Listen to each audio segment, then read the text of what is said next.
Bonjour à tous et bienvenue sur le réseau Arts pour ce nouvel épisode du calendrier de l'Avent. Et aujourd'hui je suis avec Sullivan Rouleau, qui...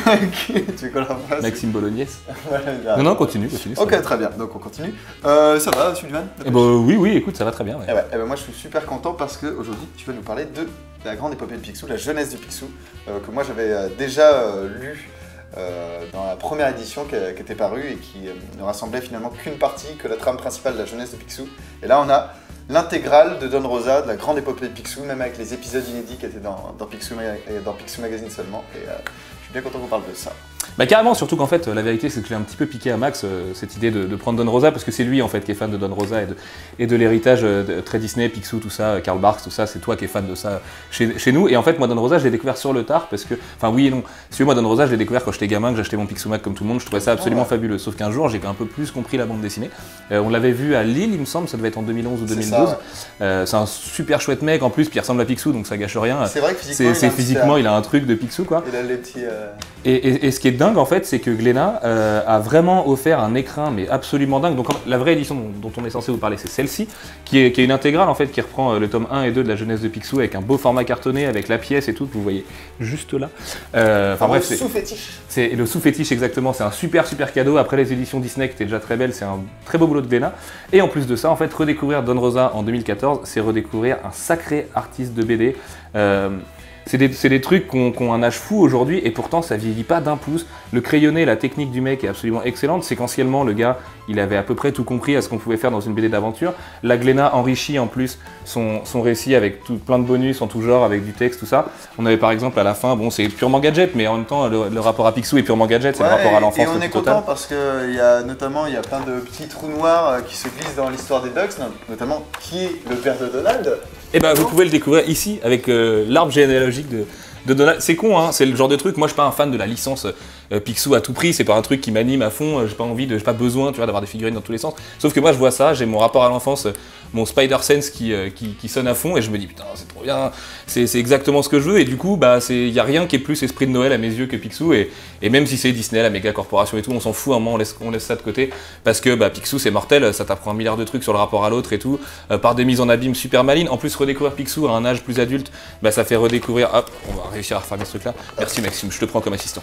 Redécouvrir Picsou cette année, bah, c'est aussi redécouvrir une seconde lecture dans l'histoire, parce que j'avais pas moi quand j'étais gamin, que j'avais Picsou Mag, que j'achetais pour les gadgets et tout.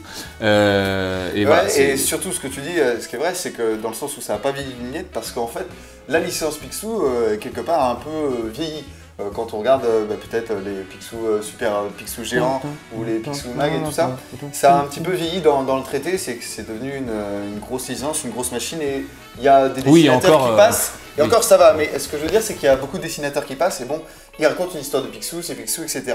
Là on est à une époque avec Don Rosa, et moi je sais plus avec qui je parlais de ça ce week-end, mais il y a une qualité dans l'histoire qui fait que même quand il se passe quelque chose dans une case, tout le temps vous allez retrouver plein de petits détails, de petites histoires, de petites scénettes qui... Mais c'est le début de l'easter egg et du petit truc au second plan, tout ça. Don Rosa, c'est pour ça qu'on le considère comme un génie aussi aujourd'hui. De petites choses cachées. Et ça, c'est quelque chose qui a disparu un petit peu dans les Picsou d'aujourd'hui. Là, vous pouvez retrouver.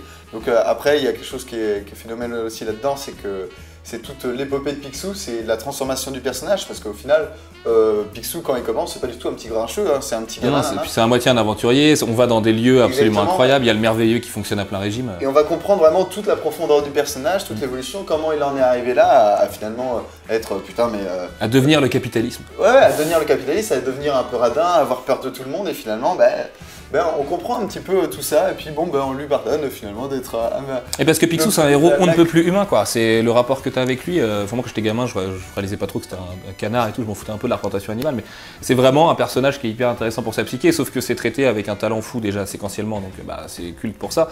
Mais en plus de ça, ça apprend plein de choses aux enfants, ça apprend plein de choses à tout le monde et tout, et relire des bribes de ça, moi ça m'a retourné parce que je me suis dit merde, je devais pas avoir pigé ça quand j'étais gamin, ou je m'en souviens à moitié, ou j'ai quelques souvenirs qui remontent et tout, de voyages en voiture quand t'avais ton Picsou Mag que t'achetais sur une aire d'autoroute, tu pouvais en avoir un, t'étais là, t'étais oh putain, je vais grinder à fond, je vais lire toutes les BD plusieurs fois et tout.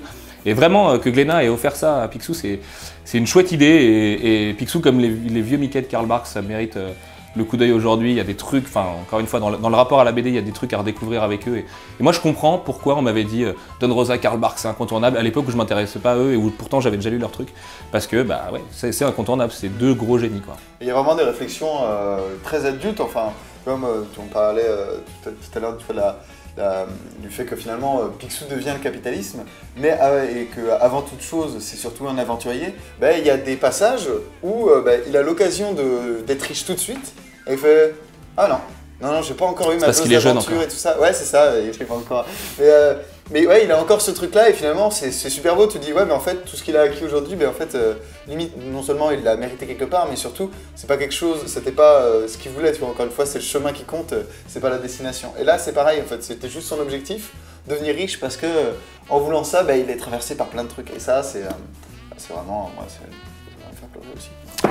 Bref, c'est dispo chez Glénat, 70 €. On est sur du gros cadeau de Noël quand même, parce que 70 balles c'est un gros coffret. Mais imaginez cette petite merveille avec un beau papier cadeau au pied du sapin, au frais de la culture, au frais de la bonne BD. En plus, quand on dit au frais de la culture, c'est là pour le coup, là aussi ça fonctionne à plein régime. C'est un truc qui est un vrai patrimoine en fait dans le monde de la BD. Donc voilà, Picsou, c'est à défendre, c'est à acheter, c'est voilà.